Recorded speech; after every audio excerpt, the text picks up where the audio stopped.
Well, here we go. We have our first logline, and this one comes from a writer who is also a filmmaker. It's a really good logline, so we're going to go ahead and dive into it right now. A folklorist ventures into a remote, mist-shrouded village trapped in eternal twilight. There she discovers the pale inhabitants are waiting for a terrible price to be demanded by an ancient, mythological entity from which escape is impossible. So just to make sure we're clear on this logline, because there's a lot to unpack, let's break it down. Now, if you've ever seen the movie The Ritual, there's a similar concept at play here. So what we have is a folklorist. Okay, it's probably driven to a remote location. Swears a winding road, maybe some isolation, some sense of dread as she approaches this village. But then once she gets there, she realizes that this is no ordinary place. It's perpetually stuck in twilight. No matter how long she stays there, there's always this thick mist hanging over everything. She can't get in or out. And the villagers are strange and pale, and they're just sort of waiting for something. And as she tries to piece together what exactly is going on, she learns that the villagers are trapped there by some sort of monster. And the only way out is to defeat that monster. But before we start, please consider subscribing. It really helps me out. Also, like the video if you enjoy it. Let's talk about Act I. We open on Dr. Evelyn Reed, a curious folklorist in her 30s.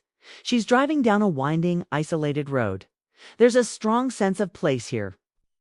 We know that this is a remote area. Maybe it's in the Scottish Highlands or somewhere like that. The locals have told her about an old legend, a story of a Dusk Village. And she wants to check it out.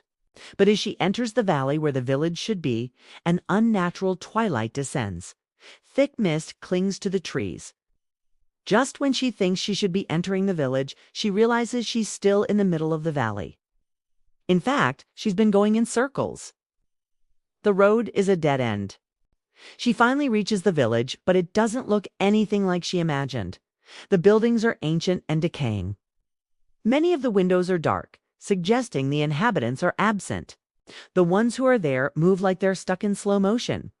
Their skin is unnaturally pale.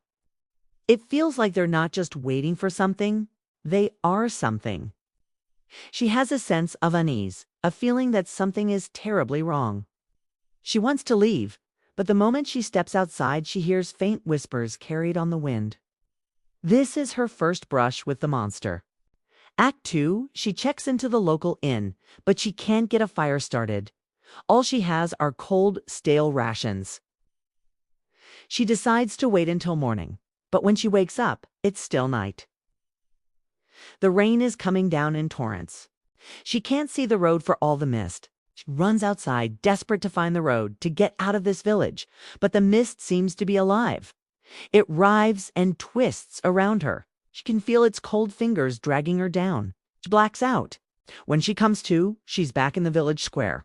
She spends days combing through the village archives trying to find some answers. She finds disturbing rituals, disturbing symbols hidden in plain sight. She discovers that this village is surrounded by ancient standing stones. Asterisk. A horrifying thought strikes her. She may not have been the first person to stumble across this place. Others have come looking for answers, seeking to understand the nature of the beast. None of them have ever left. She goes house to house, speaking with the locals, learning more about the curse that plagues this village. The terrible price that must be paid to the entity that lurks beyond the mist. The danger becomes obvious and unavoidable. She learns that the villagers are trapped here by an ancient, malevolent force. This place is a prison, and they are the prisoners. In a desperate attempt to escape, she flees to the outskirts of the village. But the moment she steps into the mist, it envelops her. It forms shadowy figures that reach out and grab her, pulling her back to the village. She catches a fleeting glimpse of the monster.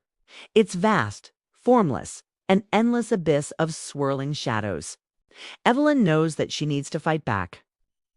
She knows that she needs to destroy the monster. But how do you destroy something that exists outside of time? Something that feeds on fear and despair? Just when all hope is lost, she finds an ancient text that holds the key to breaking the curse. It tells the story of the village's founding, how the people made a pact with the entity that lurks beyond the mist. In exchange for their eternal twilight, they agreed to offer up their children every year. In the climax, we see Evelyn racing through the village, pursued by the villagers. She makes her way to the ancient temple, desperately trying to perform the ritual that will break the curse. But it's too late. The monster is rising.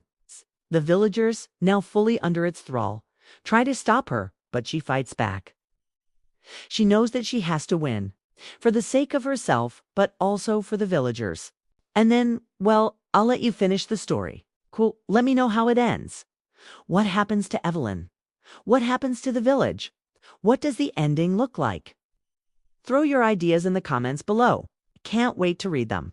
And just like that, we've reached the end of yet another episode. If you enjoyed this story, don't forget to subscribe. Also, like the video if you love it. Share it with your friends if you hate it. Leave a comment below if you have a great idea for a logline. And as always, thank you so much for watching.